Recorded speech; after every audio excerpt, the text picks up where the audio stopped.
The sophomore quarterback drops back, floats into the end zone, and it's intercepted. Brisker!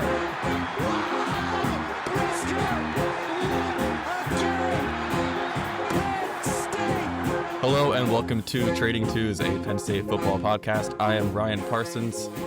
I'm here with my good friend Will Pegler, and Will, we're in the new era. How are you feeling? Yeah, man, feeling less emotional, maybe a little less traumatized, to use a word that's been getting thrown around. Feel like we've settled down a little bit. It's Wednesday.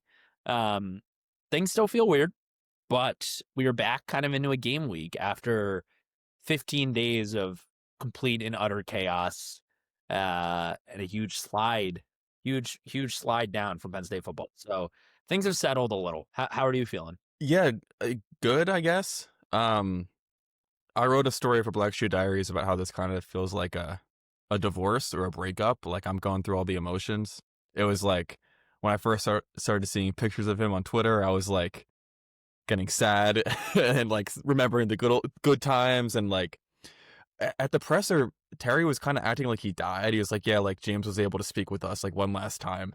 And it was like, I don't know. It's just very weird and surreal. And I don't think it's going to fully set in until there's a new coach and a new administration and everything, because we're kind of still in limbo right now. But a lot to talk about. A lot has happened since we last spoke.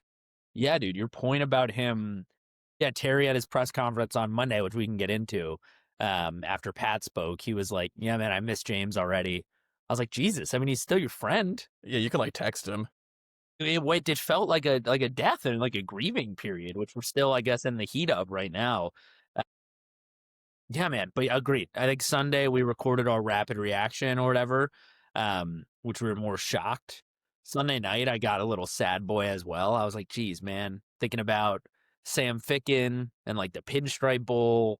Obviously, the 2016 season was magical. Some special moments with Saquon. Like, we don't need to go through all of it, but there's a lot of special moments with James. Hey, let's go hand up here. Yeah, I shed a tear. I hand shed up. a tear. I've seen this going around, and I sent it to people. His first 48 hours in State College, I watched that, and I was like, Jesus Christ! Like, he was so young and full of life, and like ready. He was like, yeah, I'm a Pennsylvania boy with a Penn State heart. That's like a dagger. It's a dagger. It's such a bar. Like, Penn State was his dream job, and I think he came in here with a lot of energy, rubbed people the wrong way, but it worked eventually. It worked to a point. I guess they never got to elite, which was always the rub with him. But damn, he made it a great program, and James is the reason this is now the most attractive job opening in college football. He's made it that, which is kind of, I guess, a paradox, or I don't know what the word is, but he brought Penn State back into that blue blood conversation, and it's as good as any job opening there could be in college football. It's as good as a Bama. It's as good as a Georgia. It absolutely is, in terms of the fan support, the fans you get to play in front of, the financial backing. It just is, and we have James to thank for that, and that we didn't get, we weren't set back hundreds of years by sanctions. So anyway, yeah, man, emotional Sunday, really emotional Monday with the Pat Kraft, press conference and Terry press conference. That was intense, really intense. Yeah. Well, it's interesting. James last year moved the presser up to Monday from, it was always Tuesday, because he said he wanted to get over the last week faster. Yeah. And that just made everything have to turn around from his firing faster, which is a little bit ironic again. Yeah, there's a lot of stuff swirling with national attention now on the program. Do you want to start there, or do you want to start with your takeaways from Pat and Terry speaking? I don't know, maybe the takeaways from them speaking, I feel like that was a pretty like rich press conference in terms of what we learned, and maybe getting the fans riled up again and fired up. So maybe start there, and then, although we could do both. I mean, Pat got into national conversation in his press conference. Well, let me ask you something. Yeah. When you were watching the presser on Monday, either Pat or Terry speaking, did you kind of feel like you were watching history, like similar to what happened when James was first hired, or, when Tom Bradley took over? Yes, 1,000%. When Pat said this is going to be a national search, We're looking for, I forget the exact wording you used, but an elite motivator, an experienced coach. I'm blanking on the words, but the elite motivator thing stood out to me. He was fired up. He was fired up and he was unbelievably transparent. Were my two takeaways from Pat specifically, and it did feel like history. I mean, he was like, "Yeah, I slept on it Saturday, and then I just drove to the last building and fired him." Which obviously that's how it went, but it's like, oh my god, like you It's think about crazy. it's like it's so weird. You told him at one. Sounds like James got a chance to address the team, and that was probably tough. And then Thamel tweets it. Somebody lets Thamel know, and news is live, and email statement gets sent out to the media and the fans, and yeah, dude, it totally felt like history. And it was just it was crazy to watch just Pat sort of explain his thinking. I think it's all pretty clear, but I appreciated how transparent he was for sure. Yeah. I mean, not to immediately shit on James, but like the transparency between Pat and Terry over the past few years has been a little refreshing compared to how conceited James has been over the years. Yeah, the way Pat described it, he said, to pull the quote you were referencing, he said, "Our next coach will be someone who embodies everything Penn State stands for, which is integrity, accountability, toughness, humility, and an elite motivator." Uh, and he also mentioned someone who can achieve excellence at the higher level of NIL in the transfer portal, which, you know, he referenced the modern era of college football. He said our next coach needs to be able to maximize elite level resources, attack the transfer portal, and develop at the higher level. Um, I've been trying to figure out since he just said that if that was a shot at James or not, but you got to think with, you know, some of the rumors that have been breaking out since the firing and how James has historically used the transfer portal and how James is recruiting, while it's always kind of been considered a strength, was sometimes average at best, especially over the past few years. Like, I'm trying to figure out if he just really wants to take that next step in like we have the money, we have the resources, like let's go Yeah. vibe, which it felt like James kind of did this year, but like not to the extent of some other programs. No, not at all. I mean, obviously they addressed wide receiver in the portal, but otherwise, no. It's been in-house development, which is great, and I think something you and I have both gone on the record and said we value, but you got to use it. It's the new era. No, I don't know if as much as a shot at James is just James did amazing things here, but yeah, there are things we now holding back might not be the right phrase, but maybe there were things James did not embrace that we are now going to be ready to embrace. And yeah, the quote you read, it feels like to go back to your point about, you know, watching a moment in history, it feels like that could be a quote in a textbook that opens like the rebuilding era. I think how a lot of people are already coining it from, you know, 2012, Bill O'Brien and James Franklin all the way to now. The rebuilding era is closed. And I think this new era starts with that quote. And it goes in two directions. It could be like Penn State finally achieves the mountaintop, or Penn State slides out of national relevance. I think those are those are our two options right now. I guess we can. It's an option to continue to go 10-2. It's probably most likely also, but in the grand scheme of things, things get aired out like that, and it feels like that's what's next. One of those two, which is scary, crazy, but I'd also And be exciting. Yeah, exciting, and I'd also be lying if I said I wasn't extremely fired up by Pat and Terry on Monday. I think you and I were texting, and we both felt that way. Um, yeah, I mean, there's no reason that they can't go out and just smoke Iowa this week. I mean, seriously, like it's not like they lost. They're down Drew, but all the other talent is still in there. Yeah, So yeah, I mean, you got to feel better. You got to think that they killed that presser. I guess kind of wrapping up the whole NIL transfer portal resource stuff, like there have been rumors that have gone out, which are obviously just rumors, that James asked for a raise this offseason, was denied, and then went around Pat and asked leadership, which not reporting anything. We're not journalists anymore. Like, we have no idea if that's true. And there's also a rumor going around that, like, James was done in the portal and Pat pushed him to get Pena, which is interesting.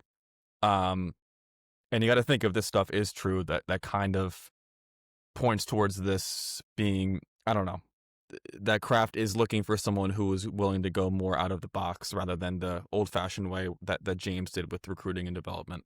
100%. I think that lines up. Yeah, I mean, those two stories line up with what Pat talked about a little. Like, this is what we're going to focus on now. I think the transfer portal is the number one thing, and funneling NIL money, which James had done, but not maybe to the level at which we needed to. Is that the reason they're 3-3 right now? No, but Pat also made the point. This isn't. He said it. This is not about 3 games. It's about the general direction of the program, and I think Pat has all signs pointed to being a fantastic leader, not just for the football program, but for the whole athletic department. I think the guy truly loves all of the student athletes and backs all of them. But he says football is the backbone. And yeah, I think he's evaluated everything. It's his job to evaluate everything, like he said. And these 3 games were what propelled him to do it mid-season. But I don't think that doesn't mean it wasn't a conversation that was going to be had at the end of say Penn State goes 10-2 this year and loses in the first round of the playoff. I think the same conversation might be had because of where he saw the program either being stagnant or even regressing a little bit. Right now, it feels like regressing. But yeah, man, it's a really telling press conference. I appreciate, to your point, compared to what we've had from James, that really just honesty from Pat. I mean, he got emotional at the podium talking about Drew, which was shitty to watch. I mean, he basically just said Drew is the man, takes a lot of shit. Obviously, you can only imagine what his DMs are like. You think about like when Sean Clifford was quarterback, he got death threats. Drew probably isn't very far off. So just brutal, man, to see a guy who we already were saying felt like he was being failed by the coaching staff, to have his Penn State career end like that. It's just like, damn. I mean, that is just at the end of the Northwestern game. And we talked a little bit about it on Sunday, but I was glad Pat was asked about it because it deserved more of a discussion and not to be completely overshadowed by obviously the bigger news of the weekend. Yeah, and I mean, the last thing Pat wants to do is get up there and cry in front of everybody when everyone's watching. So, like, that just proves to you how much this means to him, which I think was a cool moment. And I mean, I've seen some people insinuating that Penn State would be 4-1 or 5-0 if, like, Sean Clifford was still here, which is just far beyond the point. Like, if you think we're at this situation because of Drew Aller, like, you're just an idiot, I think. Weird take. Yeah. What does that even... I don't know. Although, this is stupid. He kind of looked like Sean with a glove on his hand. Not going to lie. Yeah. That weirded me out, but that's irrelevant. I was hoping to see that going into Kinnick, honestly.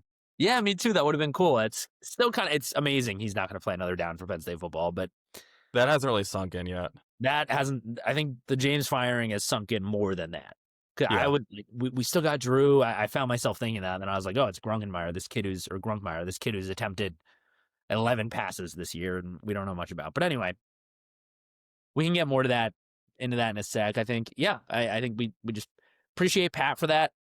He's a freaking awesome AD from all that I can see. The guy makes me want to run through a brick wall, and I back him in this search. And we can get into the search too, but want to also discuss our boy Terry Smith, and what do you think about his phrasing or his speech? I guess for lack of, I thought it was great.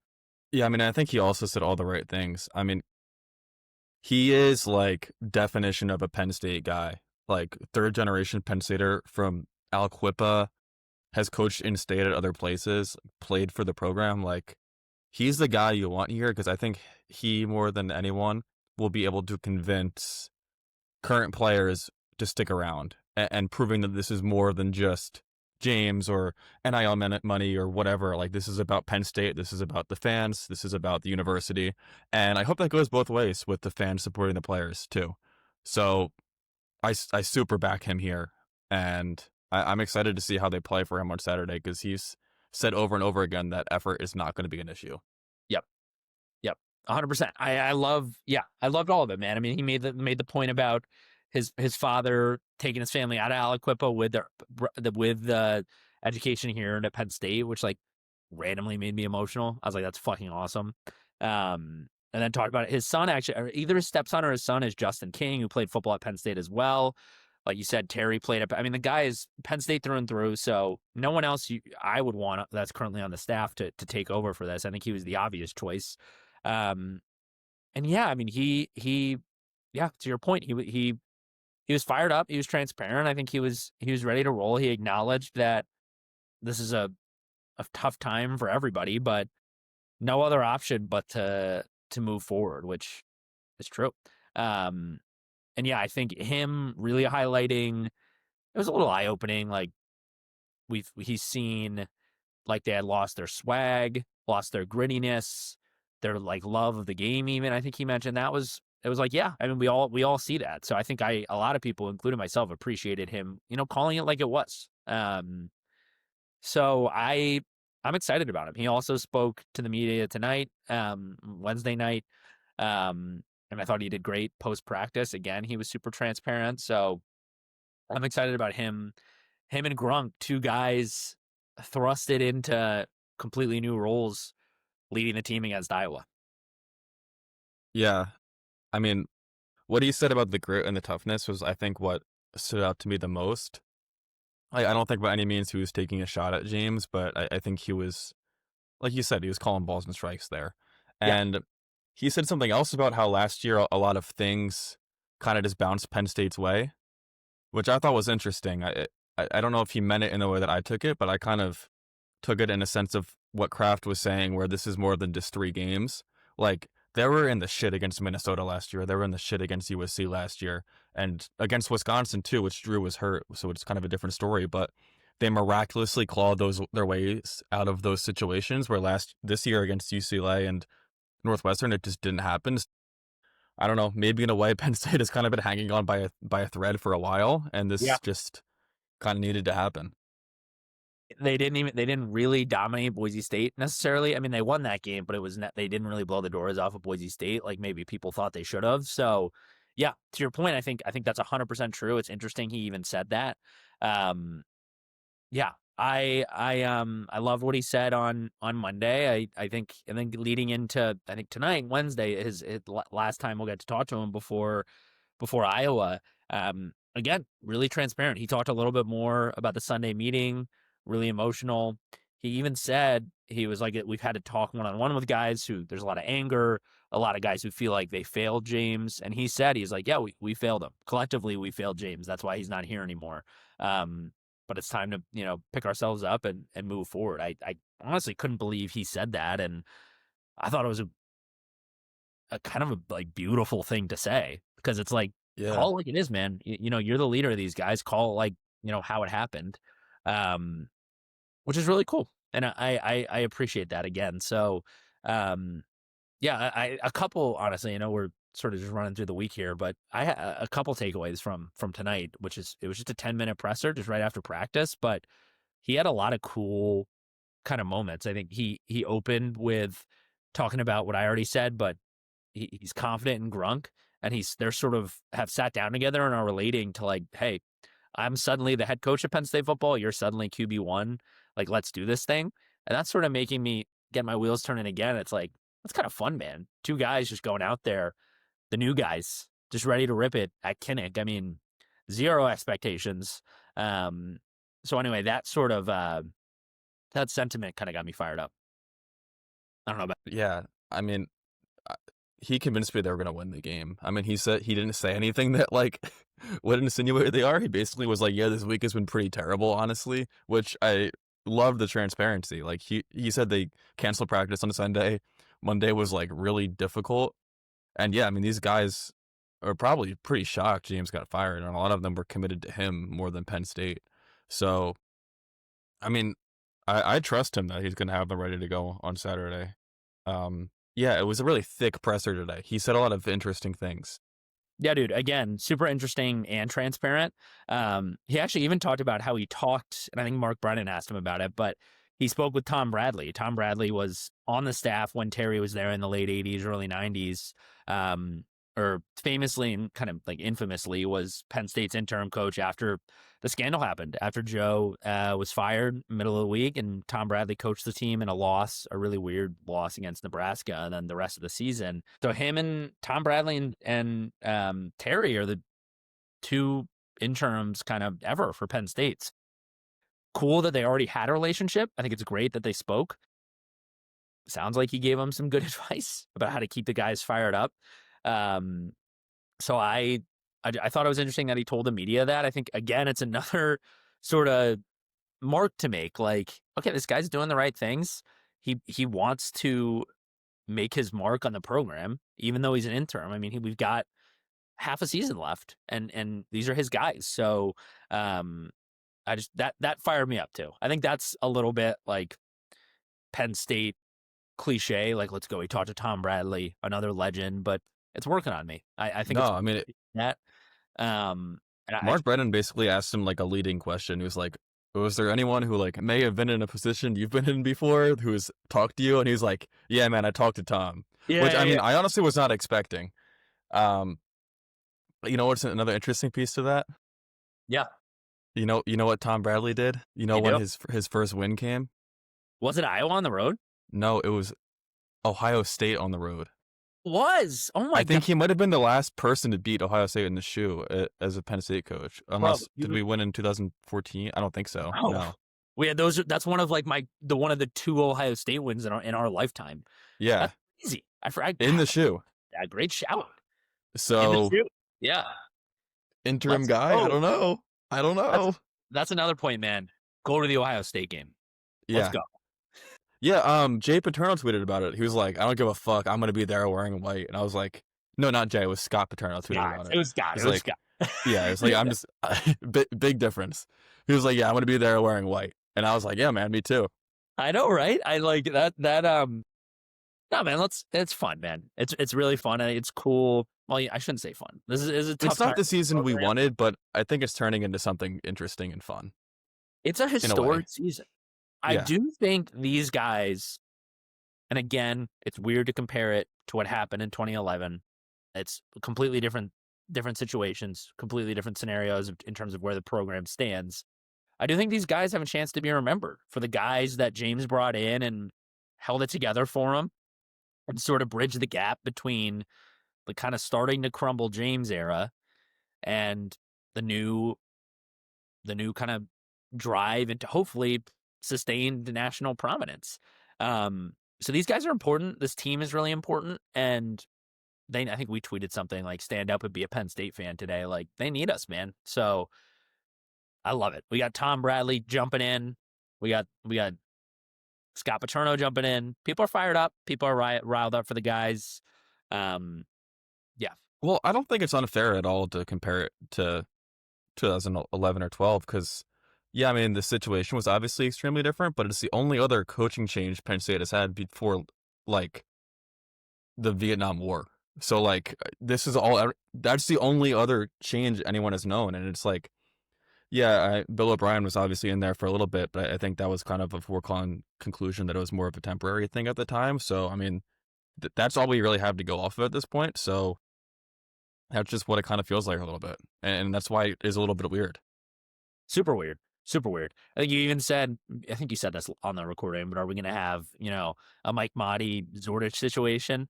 Like we're going to raise hell? Like, hey, Nick Dawkins, Singleton, Catron, raise some hell, bro. Let's go. Yeah, why not? Well, Nick Dawkins said on Monday, he was like, I feel like we failed James and got him fired. So I don't know how that comes out on the playing field, but I mean, Terry said Monday, it's interesting. Terry took us through the week. Said, like you said, you already said this, but they didn't practice Sunday. Monday sucked. Like, I think he basically was like, he kind of insinuated like it wasn't a good practice. The guys were rattled and traumatized is the word he used. Tuesday was better. And he said Wednesday, today was the best day they had. So we're taking steps here to get back into, a regular routine. There was one quote that I really, really loved that Terry said today towards the end of the 10 minutes with the media. You want to read it? Because I loved it. Yeah. And I mean, yeah, he said, it's physically okay to punch the Iowa players, much like they're trying to do to us. Channel your energy in the right way, stay disciplined, and knock them off the ball every play, and then get up and do it all over again. And he basically was like, yeah, I mean, these guys, they all have a different why for playing football, but at the end of the day, this is one of the only things in life where you're allowed to just beat the shit out of the guy in front of you. So if you're angry, do it here. And it is kind of like a breakup. It's like Sunday, they all just like ate pints of Ben and Jerry's in their apartments. And, you know, Monday their friend kind of made them go out, but they just started crying. And then Tuesday they went back to the bar and there were a few drinks in. And now Saturday I don't know, maybe the guys are on Tinder. They're flirting with Iowa a little bit. Like, let's go. Like, this is like their little rebound. Like, they're going to beat the shit out of Iowa. I don't know. Feeling frisky, bro. No, 100%. I think, yeah, the point he was making, yeah, like, you know, football is a beautiful sport. You can channel those emotions into something productive. And a win over Iowa would be productive. So, man, I loved that quote. The guy seems like a quote machine so far, to be honest with you. I think he's just a very well-spoken guy who's been around. So I think that's why. But he knows this program so well. Terry Smith was on the staff last time they went to Kinnick. And, you know, PJ Mustipher got booed after he tore his ACL. Sean Clifford, like, broke his ribs. Jaquan Brisker went down with an injury. And Penn State got booed. So if you need a little added motivation, clip that, Terry. Remember that. Because that was ridiculous. And I honestly still, we're going on a tangent, but I still don't like Iowa fans for that, for what happened. And I've heard other ridiculous stories about stuff that goes down at Kinnick, and you and I have been there, so we can speak to it. Let's go in there and they're 4-2. Let's spoil the season a little bit. Yeah, fact check true on all of that. Corroborated by us as reporters on the field at Kinnick Stadium. Yeah, and I mean, there was a little bit of time where there's a little bit of a Penn State-Iowa rivalry going on. I think especially with some of those basketball teams in 2022 and 21, there was those the Palestra game that was really gritty and was like both teams scored 90 points. Yeah. So yeah, I mean, there's been bad blood brewing for a little bit. Back to the Jawan Johnson catch in 2017, I think Penn State silenced it a little bit in that whiteout where they won 31-0. It's still Iowa, and you still kind of got to hate them and try to win the football game because, like, I don't know, we don't want to take shit from Iowa fans. Yeah, I don't like Iowa. I don't like them at all. And I think Terry will use that. Not a lot of these guys, or any of these guys, really were on the roster when all that went down. But it should be talked about because that was crazy. Yeah, man, I think I don't know if there's anything else really notable. He mentioned, you know, everybody's getting evaluated on the depth chart. I wouldn't be surprised if we see some new rotations. We can get into that a little bit more maybe when we get into a specific Iowa preview. I do, unless you have anything else from Terry, I do think we should just address coaching carousel stuff before we get back into kind of normal, regularly scheduled programming. Yeah, Who do you want? Oh, sorry. Go ahead. I have something else. I want to address some of the national narratives that are being pushed about Penn State firing James Franklin. People are insinuating that this was a rash decision and was like, you know, Pat Kraft had 2 bad weeks and just fired him. I think this was pretty calculated. I think, honestly, he was waiting for this to happen. And also, not waiting for this to happen, but I think this was this prevented him from having to have a harder offseason discussion. Like, this was almost an impetus to do it. And everyone who's watching this team for the past 2 weeks knows that it was over. Like, no one was motivated. James basically lost the locker room. Zane Durant, like, didn't even look at him after the Northwestern game, leaving the field. Like, no one was paying attention. And also, all of these national people were the ones who were firing or calling for James to get fired this whole time for not being able to beat top 10 teams. So go fuck yourselves. Thank God. I'm really glad you brought that up. We had that as our first bullet and just forgot about it. Ridiculous. Landon Tangwall put it really well. He felt like the national media was sort of on this like gaslighting run at Penn State fans because all Penn State fans hear is James goes 10-2, big game James. You can't win the big one. When are you gonna move up to the next level? He, for God's sakes, makes a move and says, "Okay, we're 3-3. We're pressing restart." Well, not even pressing restart, but we're building on. He did great things. Get him out of here. It's time to take the next step. And now it's like, oh, you did it too fast. What if you regress? Well, that was always the question. What if you regress? What if we beat Iowa? What if we beat Ohio State? It's football. It's a game. So this national landscape of these reporters that, you know, would make fun of Penn State fans endlessly for just sad face Michael Jordan meme. You lose the big game every time. Okay, fine. Let's do something about it. Oh, I don't know. You shouldn't have done that. It just clicks. It just clicks. So I'm glad we talked about that. Yeah, and I mean, also, what Todd McShay said today was just, like, crazy. For people who didn't see it, he basically just, like, went on a rant and was like, thank God they fired that guy. I actually hated him. crazy. I don't know. He's not on ESPN anymore, so I don't know what network he's on or what podcast he does. But he had some quote about James, and somebody, whoever his co-host was, asked him, "Oh, what do you think about that?" He's like, "I'm glad Penn State finally did it."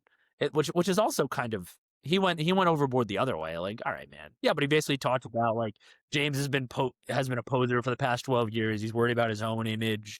I think he's worried about Penn State's image, not his own or the program's image. Worried about himself. He called him selfish. So if you go look that up, if you want to see, I don't know, crazy stuff happens. Everybody has to have a take.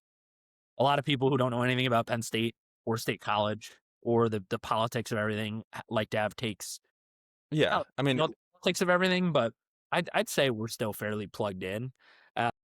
So yeah, I don't think he was like, he clearly wasn't paying attention. Like, yeah, James is a dick to the media. Like, this is all in the vein of protecting and being loyal to his players, which he does to a fault, which is why he looks like an asshole to other people. So that was the choice he made, to protect players and protect what goes on inside the Lash building, maybe to a bit of the detriment of his outside image. And yeah, I mean, he must have done something to Todd McShay, because that was like crazily uncalled for.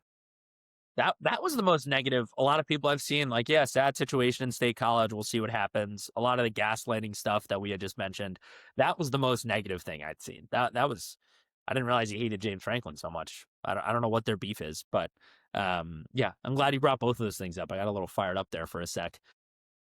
It literally was our first bullet. We just didn't talk about it. That's crazy. Coaching carousel? Yeah, who do you want to be Penn State's next head coach, Ryan? I have no idea. Every time someone throws out a new name, I'm like, oh, that's a good idea. And then there's just like 100 people at this point. I mean, I think Rule is kind of the foregone conclusion. Yeah. I think the people like acting like we're going to go back to the dark ages if we hire Rule is a little dramatic. But at the same time, I don't think he's a guy you fire James to go get. Like, I fully expect Pat to take a swing at someone. And to be honest, like, I'm seeing people put down Penn State as not being a blue blood, not being an attractive job. I think basically everyone is on the table. Like, I think DeBoer's on the table. Like, I don't see it happening, but I think Kraft isn't out of his mind for calling him if he wanted to. Pat Kraft can and should call anybody he wants to coach Penn State football. Well, saying Penn State football isn't an attractive job, I mean, what are you talking about? Of course it's an attractive job.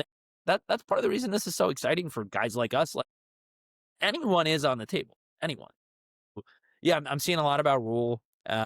Seeing a lot about like Manny Diaz. I think those were the two guys that were directly asked about it during their press conferences. And Drink was. Oh, Drinkwitz, I didn't even see that. Yeah, he's on the table. A young, kind of aggressive. He kind of aligns with, I think, what Pat sort of talked about. Sort of the traits, elite motivator. Has a future view of college football. Drinkwitz definitely does. I mean, look at who his quarterback is. Yeah, I mean, I feel like he's kind of the leader in the clubhouse now amongst Penn State fans. Yeah. And his York native quarterback kind of sweetens the deal a little bit, but you can't really look at this from a 1-year perspective. No, this is hopefully a 15 to 20 year investment, I think, honestly. Yeah, it's interesting, man. I feel we have names written down. There's 40, names I've seen that have been linked. You know what I mean? Marcus Freeman, Rule, Mike Elko, Signetti, a couple guys with non-head coaching experience like Will Stein, Oregon's OC, Joe Brady, who obviously has Penn State ties. I think anybody who's ever coached at Penn State is being brought up. So it's an interesting time. This is going to continue. In some ways, none of it is worth looking at because none of it really holds legitimate truth quite yet. But if you like following it, then it's fun. It's fun to look at this stuff because there will be, literally 40 or 50 names that are legitimately tied to Penn State from now until Thanksgiving. Yeah. Well, rather than asking you who you would want as an individual coach, like, if you could choose, what like category or archetype of coach would you like? Like, would you prefer someone like Joe Brady, Will Stein, D'Anton Lynn, or maybe even like Heartline vibes, where they're a younger guy who doesn't have head coaching experience but has huge upside, a la like Marcus Freeman or Dan Lanning? Or would you rather take an established guy who their ceilings there, but they would be a good hire like Rule or Diaz? Or would you rather go for the home run like Signetti or Freeman? I don't want Signetti. I would like a younger guy with, I'm being very specific, like my wish list, but I'd like a younger coach with head coaching experience. I think I like a Drinkwitz, and Freeman is honestly pretty young too. Like those guys who are younger, who have proven that they can do it at the head coaching level, but maybe have yet to hit the peak of their powers in a way. Kenny Dillingham is a guy who's been thrown around, but Arizona State's sort of shakier this year. And I don't know, his name's Kenny. That kind of weirds me out. So Drinkwitz is front of mind for me. Honestly, he's proven he can do it at Missouri. That's a legit program. Probably a tier or two below Penn State on a national scale, just historically. Sorry. So yeah, Drinkwitz is sort of, I don't know if it's necessarily him, but head coaching experience for me personally right now is kind of a non-negotiable. What about? Yeah, I'm thinking like super long term here, which is why I also would prefer someone who's younger. Like in my mind, I want Kraft to hire someone who was coaching here for 20 years. Yeah. Like I'm essentially like I'm hoping the next coach can like make a run at Joe Pa's 409 wins, which is unrealistic, but I don't know. I'm hoping the next person is like the guy for our generation. I don't know if it's Drinkowitz. I don't know if it's Kenny Dillingham. I don't know if it's Marcus Freeman, but I tend to agree with you.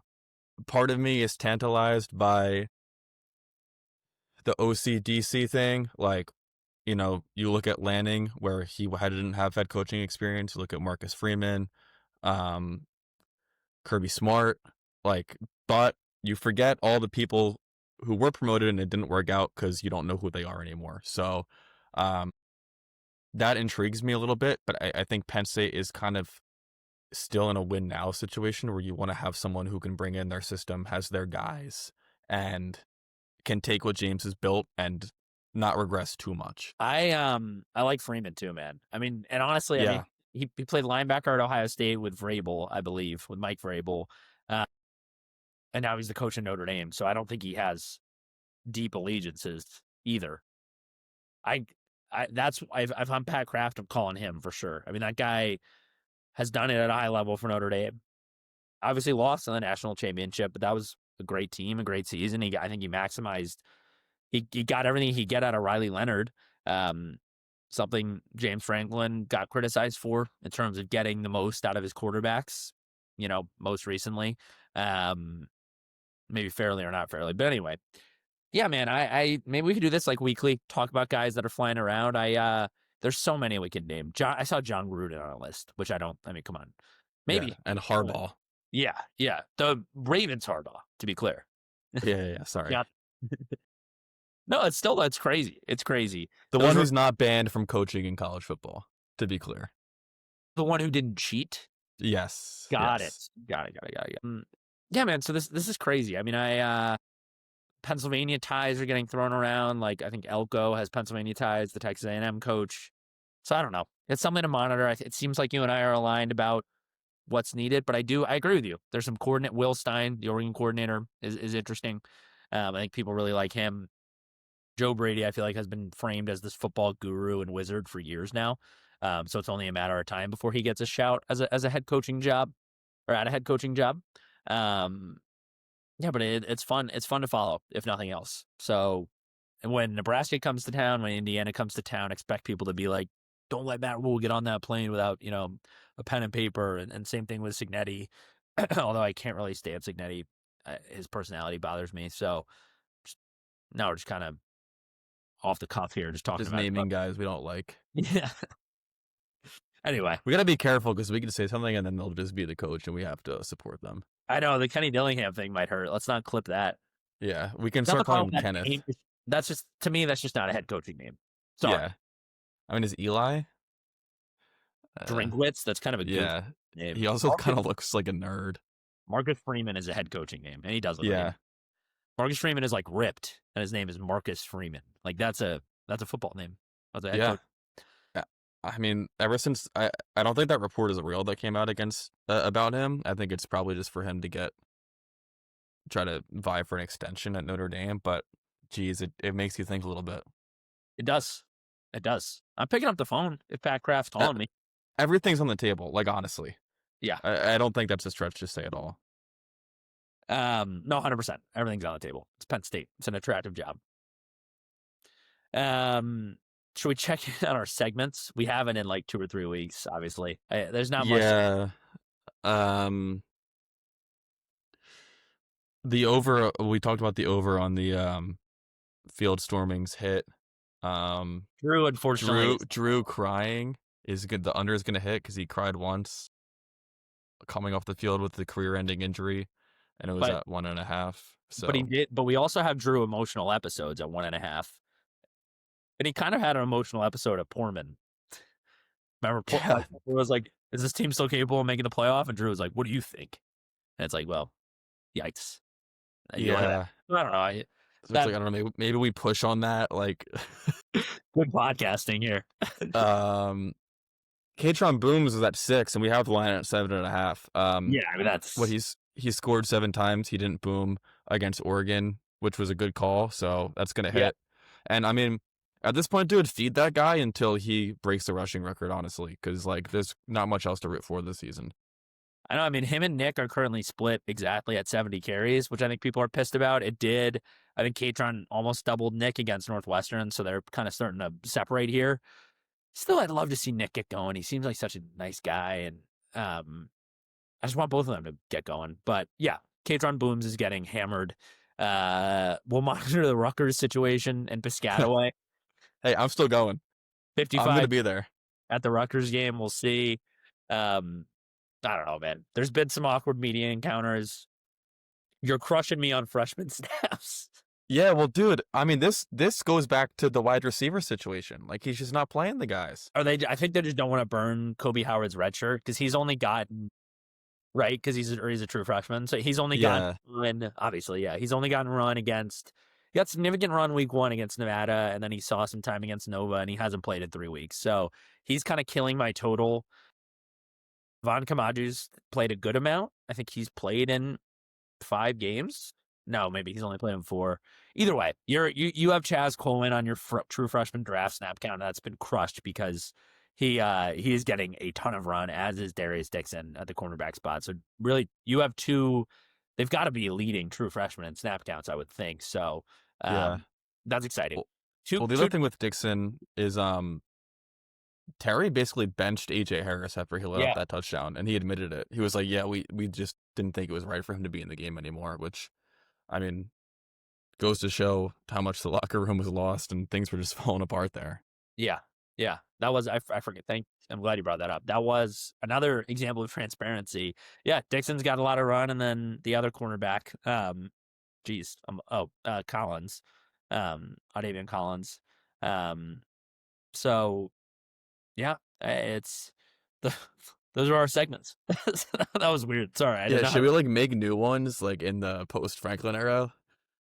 Well, we talked pre-recording about doing maybe during the bye week doing a coaching draft. Like we each get 4 picks, and if one of us hits, but I guess we just monitor that throughout the year, like monitor the odds until December. What really jumping around here? When do you think Penn State makes a decision on their head coach? Like what date? God, there's so many factors. Yeah. Because if you want someone like Signetti or Freeman, like they're going to be playing in January. So you risk losing out on guys who might be gone by bowl season. So it's so weird. I actually don't know. I don't know. I mean, if they're going for a coordinator, it could happen whenever. You got to think they're doing interviews in that December dead period, even for guys who are coaches, like in between conference championships and playoffs starting. Yeah. I don't know. Should we set an over-under for that? That could be fun. Like a date. I'll do it right now. I asked No, me neither. Yeah. I was going to get closest to the pin. I was going to say mid-December, but yeah, I forgot. If they want a head coach who's at a successful team, that potentially rules out a coach at a successful team, honestly, dude, because you can't wait until MLK weekend when the national championship is to bring your head coach in. That doesn't work. Because then if you wait out for them and they end up sticking around, you're scrambling. You're done. Yeah, Terry Smith is your head coach at that point. God, I hadn't even thought about that factor. Yeah, That's super interesting. Let's talk about that. We can do that next week, or Let's do closest to the pin, and let's do like we each pick 4 coaches, and maybe we'll like put something on the line. Like one of us has to do something crazy if we writing this lose. down. Yeah. I like that. Did we bet on the true freshman snaps? Like, did we have something? Because I lose that for sure. I didn't think so. Cool. Okay. Maybe like in Ohio State, you have to do something crazy, and I can record you. I should like run on the field, Yeah, That's do a it. little bit of grunk driving. plant the flag. No. Yeah, Will pick Jeff Axenor now he has to rush the field at Ohio State. Give the guy some run. Him and Lyric Samuel. Come on. Yeah, honestly. Once there's only a few games left, like just empty the. Yeah. Just like don't transfer, please. You can start. Yeah, there's 4 games left on the schedule. Burn them, man. Or Yeah. you don't have to burn them. 4 games. So let her rip, Terry. Should we talk about Iowa? Yeah. It's Iowa. It's like Yeah. they lost to Iowa State and Indiana. Indiana's a freaking wagon. Iowa State's a rivalry game, so it's like they might actually be good this year. They just smoked Wisconsin. It's a classic Iowa team, like hard defense. Like it's gonna be hell to play there in Kinnick. Like I don't think they're gonna let up a little bit because we're having a bad year. So yeah, it's just a classic Iowa team. And to be honest, dude, I'm pretty excited. I'm potentially more excited than if James didn't get fired. Me too. This is cool. It's going to be kind of a revamped Penn State team potentially in terms of who gets run. Obviously, Grunkmeyer, massive test. Harry said they haven't had any issues on communication with the speakers blaring.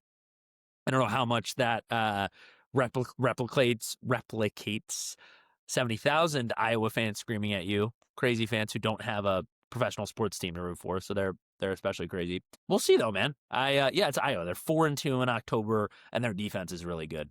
Like, yeah, sounds about right. Like it's just Iowa. It's a classic Iowa team. Gronowski, their quarterback, is interesting. He got hurt in the Indiana game that Iowa almost won. They took Indiana down in the line right before Penn State played Oregon. So bringing that back. Then they had a bye week, and I believe he played against Wisconsin, but maybe in a limited role. They still won 37-0 against Wisconsin. But yeah, Gronowski, he's been shaky. Get after him, defense. You know, to quote our new head man, what did he say? You read it earlier. It's physically okay to punish the Iowa players. It's totally cool with me. It's totally cool. It's cool with me. They got Sean Clifford, like, I don't know. Within the rules. I don't want geez. Yeah. No faking injuries and no like hurting people on purpose. Yeah, I think that's because Iowa fans hate when you fake injuries. Scuba or whatever. Yeah, that was cool though. They do a lot. Yeah, well, they do. But yeah, that's a deep cut though. I kind of want to go to this game. I kind of want to wake up Saturday and just hit the road. Get there in time for like the second quarter, maybe. Yeah, it's like every bit of 13 hours. Yeah. Are we in line for another Taquan Roberson situation here with Grunk? Is it going to be like false start / delay game city? I don't think so, dude. I mean, the energy in that game was like kind of evil. Like it was a top 5 matchup with Sean hurt. The fans, I think, were just saw blood in the water. So I don't think it's gonna have the same juice. And I think also Grunk having all this time to fully prepare is gonna change things a little bit. I don't think I'm gonna be eating crow on that either. I think he's gonna be all right, or at least it won't be as bad as Taquan. I mean, what do you think? Yeah, I mean, Taquan had like 0 in-game experience too. I mean, Grunk has played a little bit against SMU. Obviously, he led a touchdown drive against Nevada. And yeah, so I'm with you. I don't think we're in line for as dire of a situation as that. I think they're gonna have to get it going up front for him and be able to run the ball. They just have to and help him out that way. And Terry made that point. They have to be stronger up front on both sides of the ball, defensively and offensively. Penn State's run game has stunk, or run defense rather has stunk. Run game has been good with Katron, but not as much with Nick. So that's what I'm watching. Really, I make it easy for Grunk. Run the ball when you can. Third down, you have to throw it. Otherwise, let's put this guy in easy situations. I'm excited. I'm excited for him though. I'm really excited for him. Just let it rip, man. We're 3-3. No expectations. Like we'll be positive with you no matter what. I'm gonna root my butt off for you. Let's do it. Yeah, and I mean, he's going to be playing hard. Hopefully, they're all playing hard. I mean, not just for Penn State, but also, I'm sure the next head coach is going to come in with his guy, and Grunk's going to want to try to beat him out. Or Yeah. if not, he's going to try to put good stuff on tape to land somewhere as a transfer. So, um, he's got a lot to play for still, even outside of just for the pride of the university. Plenty to play for. Plenty to play for. How different do you think things maybe on offense look with James gone? God, it's so tough to think. Like, here's the thing: if they look drastically different, that's gonna only validate people's, opinions about him and the way he controlled Drew and the way he controlled the offense. Yeah. In a way where I almost don't want it to look that different because I'm kind of scared of that discourse. But I mean, Grunk, I think objectively probably suits Andy's style more. You know, RPO, scared of nothing, run the ball with the quarterback aggressively and without fear. So we'll see. I mean, that's why I'm just excited to watch. I think it's going to reveal some things. Got to get my Peacock subscription back, but yeah, I'm excited to see how it plays out. Good PSA. Fire up Peacock. It's gonna be like the whiteout last year. Oh, is Colt McCoy on the call? Oh, I don't know, it dude. was tough, dude. No, Colt McCoy seems like a good guy. He was tough at the whiteout last year. He was like zero emotion. I think it was him and like Noah Eagle, maybe. I don't know. Yeah, But maybe. I think he's like off of peak. I don't know, dude. It's gross. yeah, No one wants to televise Penn State games anymore. come on, it's gonna look good. Night game, NBC, Yeah. get the Peacock logo. They're Penn doing the State- stripe out, right? 2004. Is Penn State gonna win 6-4? Let's do that. Couple of Maybe. safeties. Maybe. Is that it on Iowa, man?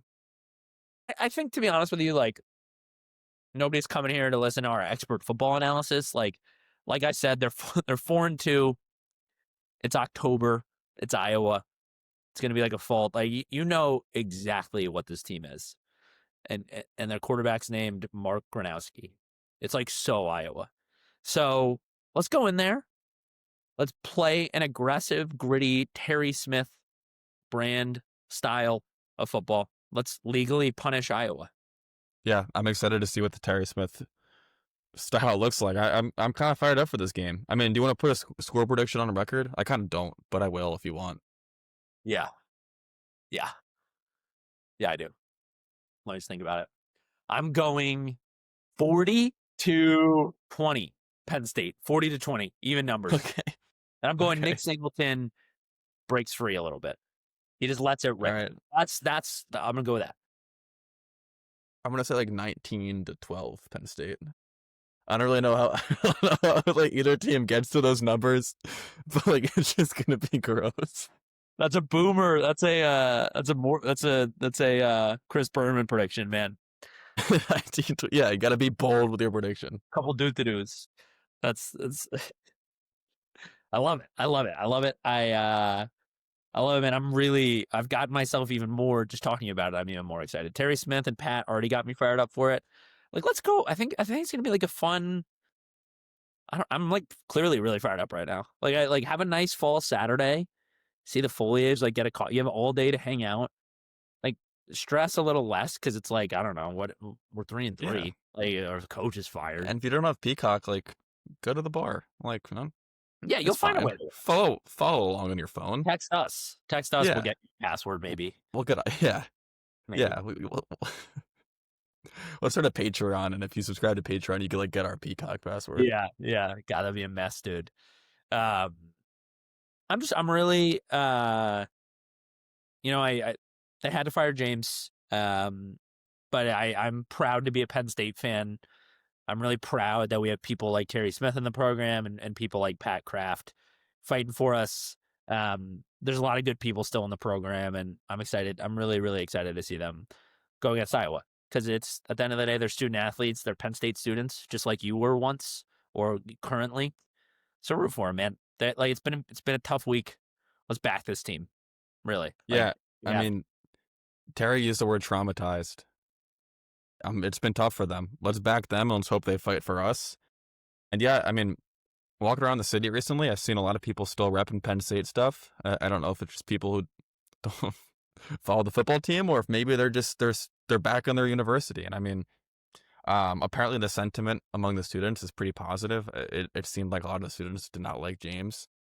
Been seeing some reports about Yik Yak and and things of that nature, relating to James. But I think I think people are back in their university, and I mean, I am too. Now you have to, dude. You have to. You have to. Yeah, I don't know what else to say. I think I'm ready. It's gonna be crazy. It's gonna be crazy. We got Iowa, and then like reset in a bye week, and then Ohio State, and then Indiana. It's so crazy that this is where we stand. It's still so weird.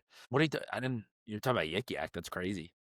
I saw some tweet that was like, Penn State students are like overjoyed. Like Yik Yak is buzzing with like James getting fired. Overjoyed. I mean, me and you at the SMU game like almost got in a fight with like a 19-year-old about James. So like I think, dude, we're unk status. We are, yeah. Some kids, James got introduced to the SMU game, and they're like, "Boo!" I mean, Ryan turned around and we're like, "Are you booing James? You know what this guy has done for the pro? Like, we were in the playoff. Shut up." And they're like, "All right, man." Yeah. Yeah. So those are the guys on Yik Yak. Those type of guys. Those guys, and then the two dudes in the scally caps that James yelled at after the Ohio State game, and like, asked for their names and I think dorm room numbers. Yeah. I was saying, like, I think James like was wearing a bulletproof vest during the Northwestern game. All right, like it was ugly. It was ugly, but I hope not, man. Well, listen. Most years and games of your football fandom kind of blend together. It's not very often you're going through a period like this. So as much as it sucks, kind of embrace it for being weird, embrace it for being different, and yeah. You kind of enjoy it, I guess, as much as you can. This is what I got to say, because this doesn't happen all the time. 100%. Agreed, Ryan. Enjoy it for what it is. Beat Iowa. Beat Iowa. That's all you can say. And yeah, let's get out of here, I think, right? All right. Hey, podcast is doing well recently. We appreciate you guys all listening and subscribing. If you haven't subscribed to YouTube already, please do. If you haven't followed us on Apple Podcasts or Spotify or given us 5 stars in either of those places, please do that as well. And yeah, we'll see you guys this weekend. See you guys.